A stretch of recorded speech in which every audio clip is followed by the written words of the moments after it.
नमस्ते टास्टीदेलिक सम्पूर्णलाई। आजको दिन बौद्ध धर्मावलम्बीहरूको लागि अत्यन्तै महत्त्वपूर्ण दिन रहेको छ। आजको दिन धर्मचक्र प्रवर्तन दिवस अर्थात् छुको दुष्यन रहेको छ। यही दिन भगवान बुद्धले बोधगयामा सम्यक सम्बुद्धि प्राप्त गरिसकेपछि शरणार्थको मृगदावमा पहिलो पटक धर्मदेशना गर्दै 4 आर्य सत्य र आर्य अष्टाङ्गी मार्गको उपदेश दिनुभयो। यी ऐतिहासिक घटनालाई धर्मचक्र प्रवर्तन अर्थात् छुको दुष्यन भनिन्छ।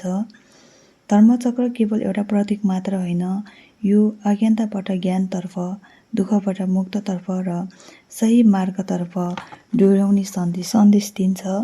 यस पवित्र अवसरमा हामी बुद्धका शिक्षाहरू मैत्री, करुणा, प्रज्ञा र अहिंसालाई आफ्नो जीवनमा उतार्ने सङ्कल्प गरौँ।